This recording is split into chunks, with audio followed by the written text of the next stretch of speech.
Kudus. Roh Kuduslah yang memampukan kita untuk taat. Roh Kudus memampukan kita untuk mengampuni. Ya, masih ingat? Ya, beberapa waktu yang lalu kita bercerita tentang seseorang bernama Corrie ten Boom. Ya, seorang keturunan Yahudi, di mana keluarganya ini dibasmi oleh Nazi Hitler. Ya, lalu satu ketika dia di tengah-tengah pelayanan, orang yang membantai saudaranya, orang yang membunuh saudaranya itu ada di tengah-tengah pelayanan seperti ini. Secara hati, secara manusia, dia tidak sanggup mengampuni. Ketika orang itu datang untuk minta doa, secara hati, secara manusia, dia tidak sanggup mendoakan, dia tidak sanggup memberkati, karena dia melihat, dia menyaksikan, dia tahu persis orang inilah yang membantai saudaraku, orang inilah yang membunuh keluargaku. Dia tidak mampu, dia menangis. Tetapi karena ada Roh Kudus, dia punya Roh Kudus di dalam dirinya. Roh Kudus memberikan kekuatan. Secara tiba-tiba kebenciannya hilang, sakit hatinya hilang. Secara tiba-tiba dia menangis penuh keharuan. Dia sangat terharu melihat seorang pembunuh, melihat seorang yang jahat datang untuk menerima Yesus. Dia terharu. Dan apa yang terjadi? Dia langsung datang. Lalu kemudian dia mengampuni orang tersebut. Dia mendoakan orang tersebut. Dia mendoakan dengan penuh kasih. Sama sekali tidak ada kebencian. Bagaimana mungkin seseorang yang keluarganya dibantai oleh seorang pembunuh, dia sanggup untuk merangkul, dia sanggup untuk mengasihi, dia sanggup untuk mengampuni, dia sanggup untuk memberikan doa berkat? Bagaimana mungkin? Jawabannya adalah mungkin karena ada Roh Kudus. Roh Kuduslah yang akan memampukan kita. Saudara, saya mau katakan firman Tuhan, ya, kehendak Allah, perintah Tuhan untuk kita. Kalau tanpa Roh Kudus, saya berani mengatakan kita tidak akan sanggup mentaati kebenaran firman Tuhan. Mungkin sebagian kita sanggup, ya, hanya perintah-perintah yang enak saja kita sanggup. Tetapi firman Allah berkata yang satu dilakukan tetapi yang lain jangan diabaikan. Yang satu dilakukan tetapi yang lain jangan diabaikan. Bagaimanakah kita mampu untuk taat kepada seutuhnya firman Tuhan? Saya berani berkata, manusia tidak akan mungkin untuk sanggup. Tetapi kalau Roh Kudus turun atasmu, kalau Roh Kudus turun atas kita, kita sanggup untuk melakukan ketaatan kepada firman Tuhan. Amin. Amin. Saudara, mari kita betul-betul mengerti dalam arti yang sebenar-benarnya bahwa kita memang tidak pernah sebatang kara. Tidak dibiarkannya kita taat dengan kekuatan kita sendiri. Allah tidak akan membiarkan kita berjuang dengan sendiri. Berjuang di dalam ketaatan dengan kekuatan kita tidak mungkin. Oleh karena itu, karena Tuhan tahu bahwa kita ini adalah darah dan daging, kita penuh dengan kelemahan. Itu sebabnya Tuhan berikan Roh Kudus buat kita. Bapak, Ibu, Saudara, ya, masa-masa ini mungkin kita melihat, ya, pencurahan atau mungkin pengurapan Roh Kudus.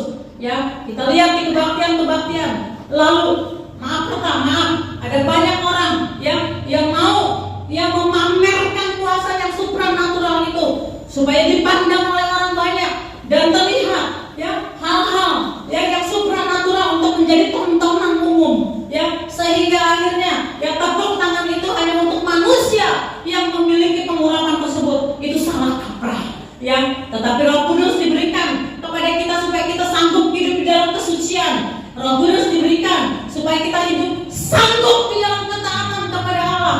Dan Roh Kudus diberikan supaya kita melayani satu dengan yang lain. Ingat bahwa para murid-murid, ya, setelah mereka menerima Roh Kudus, mereka berani untuk memberitakan Injil. Bahkan mereka memberitakan Injil di bawah intimidasi. Mereka berani untuk membawa orang-orang datang kepada Tuhan, walaupun ancamannya adalah hukuman mati. Jadi Bapak Ibu, kalau saudara merindukan, saudara meminta, Roh Kudus turunlah atasmu. Roh Kudus, aku merindukan engkau. Jadi untuk apa saudara meminta? Ya, maka jawabannya supaya saudara sanggup hidup dalam kesucian. Lalu supaya saudara disanggupkan hidup di dalam ketaatan. Dan yang ketiga adalah supaya saudara sanggup untuk memberitakan Injil. Sanggup untuk memberitakan Injil. Alkitab berkata ya, bahwa pemberitaan Injil, Allah perintahkan kita memberitakan Injil, dan Allah berjanji akan menyertai pemberitaan saudara dengan tanda-tanda heran, tanda-tanda ajaib. Jadi kalau kuasa Roh Kudus diberikan kepada kita, ya, dengan kuasanya yang supranatural, ya, dengan mujizatnya yang supranatural, itu diberikan kepada saudara. Tujuannya adalah supaya saudara membawa jiwa-jiwa, supaya menginjil, membawa, mempersembahkan jiwa-jiwa kepada Tuhan, bukan untuk tontonan, ya, bukan supaya saudara dianggap hebat, ya, bukan sama sekali, bukan untuk tontonan, ya, tetapi supaya kita membawa, mengasihi jiwa-jiwa pada Tuhan. Bapak, Ibu, Saudara, dunia membutuhkan gereja, ya, bukan gereja yang gereja-gerejaan, tetapi gereja yang memberitakan Injil, gereja yang peduli kepada jiwa-jiwa. Beberapa hari yang lalu, ya, beberapa saudara tahu, ya, ada teman kita di sini yang namanya Pak Dalkin. Setelah jatuh beberapa minggu yang lalu dalam kondisi yang lumpuh, ya, tidak ada yang kasih makan, tidak ada yang mandi, ya, dia tidur dengan tinjanya sendiri, ya, sangat kotor, sangat bau, sangat kurus, ya, sangat kesakitan, ya, karena tulangnya patah, ya, tidak ada yang mengurus, ya. Tetapi karena saudara, beberapa dari saudara, di dalam diri saudara ada Roh Kudus, ya, tubuh kita adalah baik Roh Kudus.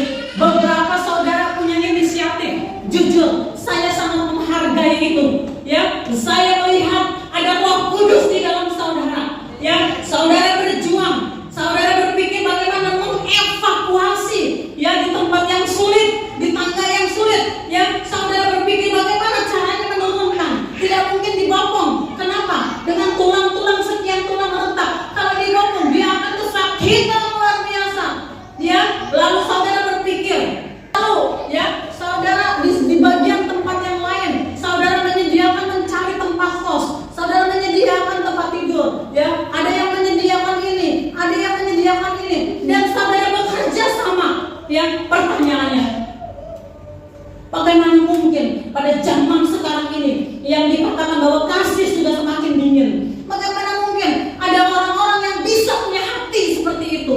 Bagaimana mungkin ada orang-orang yang peduli seperti itu, ada hati yang seperti itu, berkorban, ya, korban tenaga, ya, korban waktu, korban kelelahan, dan korban macam-macam, korban dana juga, saudara. Bagaimana mungkin pada masa sekarang di mana dikatakan kasih sudah mulai dingin, banyak orang tidak percaya kepada gereja, gereja menjadi bulan-bulanan. Bagaimana mungkin ada orang yang peduli kepada orang jalanan seperti itu? Jawabannya, di dalam saudara ada Roh Kudus. Amin. Di dalam saudara ada Roh Kudus. Tepuk tangan kemuliaan Tuhan. Dan saya, ya, saya tidak ada di tempat, ya. Saya menerima foto, saya menerima video, ada Roh Kudus di dalam saudara. Jadi saudara, saya di sini mengingatkan kepada kita bahwa mulai hari ini saya akan mengajak kita untuk berdoa bersama-sama, ya. Mungkin kita akan adakan gerakan doa, ya, kita adakan gerakan doa puasa, ya. Lalu kemudian kita ada doa bersama-sama. Kita minta supaya sebagai gereja kita menerima karunia Roh Kudus, ya, pencurahan Roh Kudus, kita butuhkan itu, ya. Dan saya katakan, ya, bahwa di akhir zaman ini Tuhan akan mencurahkan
sandaya ramase.